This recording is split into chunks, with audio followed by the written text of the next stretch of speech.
It is now day 101 of our 1000 Dawns, ladies and gentlemen.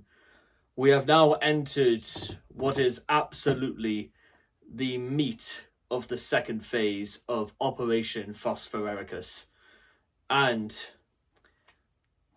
well, yesterday I spent quite a lot, nearly an hour, talking about my fall and my rise. The problem is that maybe rise is a little, it's a little too vague. I think ascension is probably the rise and ascension. We have not quite risen yet. Risen implies, well, we start there. Ascension is the start of our rise. The rise comes an awful, well, almost right about now, actually, to be honest, as it turns out. So, whilst we have this opportunity, let me just explain a few other things that I didn't quite get round to mentioning last time, but I think now's about as good a time as any to bring them up. Well, you see, it was 17 years ago that I sat my SATs tests. Now, for those who don't know what they were, although they're probably very different things now, SATs were when I was coming up to the end of year 6 when I was in primary school, so I would have been about 11 years old. We had like about a whole week's worth of basically standardized testing.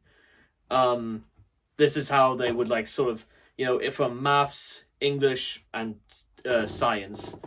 I remember very specifically the first day was science papers, then Tuesday and Wednesday were our English papers, and then on Thursday and Friday were our maths papers, non-calculator and calculator based.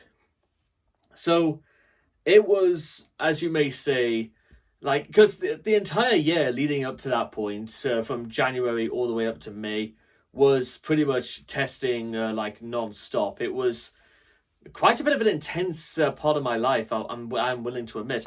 There were other things aside that we fit in there to like break the tedium a little bit, but to be honest, it didn't quite escape my notice that every step of the way they were trying to get us ready for it. Then 12 years ago, to this day, is when I started sitting my GCSEs, and the problem was that it was pretty much the whole year that they pretty much got into our heads about how important doing this was, and how, we wouldn't be able to get any sort of job whatsoever if we didn't have at least English or maths.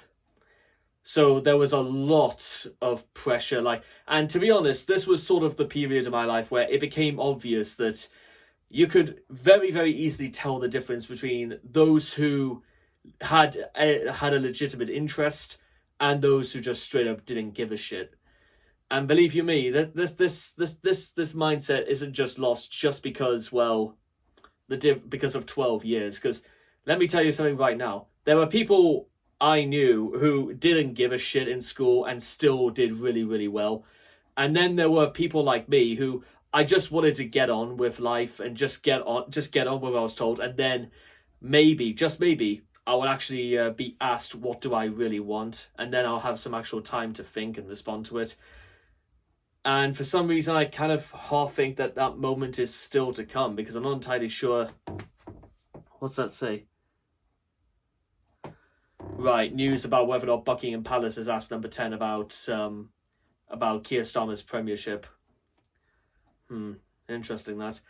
And yeah, like I said, this went on all year, and it literally drove me mad, because it was a very common thing when I was in school that all I wanted to do was just get on with it and learn, and I was stuck with people who, to be honest, who either just didn't care for literally anything else, and those who were so apathetic and arrogant that, guess what, they knew they were going to do well, but so pulled the ladder up Jack and sod the rest. And then you sort of had like people like me in the middle who just sort of wanted to get on with it, and, well, you weren't really stuck in an environment. This may as well be a good time to mention is that it was. I did get told by people quite close to me is that they knew that the reputation about the school that I went to was actually really, really good for GCSE results, but they also knew that it had quite a bad reputation for fighting and stuff like that. and they sort of admitted to me that it was probably not within maybe my best interest in the world to send me to that school.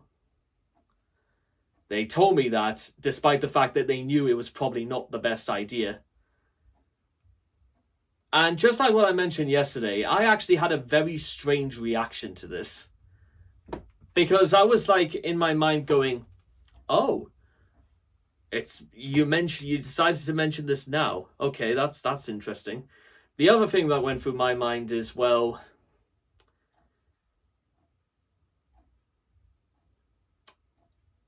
I'm surprised that really that they still decide to put me through that, because out of me, my brother, and my sister, I was the only one who went to that school for the whole 7 years. Because my brother went to the same school that I went to, but he only stayed for 3 years before he desperately wanted to move to a different school, and they sort of eventually capitulated and did that. And they did the same thing for my sister, who went to the same sixth form as my younger brother, and I was sort of stuck. At no point, like, it wasn't exactly lost that I had like a particularly like like it wasn't exactly had like a bad, but there were moments where you could clearly tell that I was not particularly the happiest, I would admit. And there's a part of me thinks that, well, maybe they should have known that, or maybe they should have told that something was wrong. And to be honest, I did mention quite a lot of mentions about things like that previously, and then look, the problem is that I think I went over this story before, but yeah, that's kind of like, well, that was more problematic for like my GCSEs. My A levels were slightly different, but this is just a slightly more abridged version about things that happened years ago. But mind you, with that being said, about the GCSEs, there is one more thing I just want to mention, is that, and there will be people who know this story quite well, about how I mentioned about this one kid, half Polish kid that I went to school with, and he was literally, he sort of fit into the camp where he didn't really care about anything else other than himself, and it didn't matter at all. I mentioned, and you know why I know that? Because literally less than 4 weeks before we went to start our GCSEs, he literally put up a notice, he printed out 3 or 4 notices all across the science block, with the head of the science department's face on it, and saying, "Hello, my name is blah blah blah blah blah," and he pretty much called him every single name under the sun, and we pretty much never saw from him ever again. He decided to get himself kicked out literally just before our GCSEs started.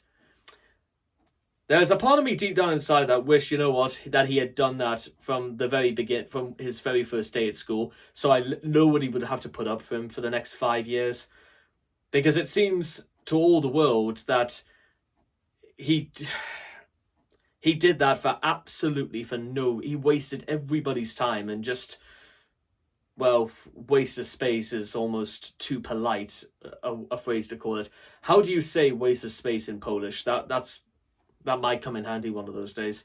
Anyway, aside from all that, there's also, this week also marks 10 whole years since I did my A-levels. And in those 10 years, I must admit, my life has quite frankly been a roller coaster for the last 10 years. The highs have been great, the lows have been downright hellish. But we're not here to talk about my past. I think what has been said, what is done has been done, and now we have to look ahead to the future. So what are my plans for the next 100 days? Well, 99, but what are we going to do for the next 99 days? Very, very simple. For our fund for Las Vegas, we're going to get that down to £20,000. Literally in the span of 99 days. That is exactly what we're going to do. We're going to get that down one way or the other. It is as simple as that. How I'm going to do that, I have no idea. However, there is a way.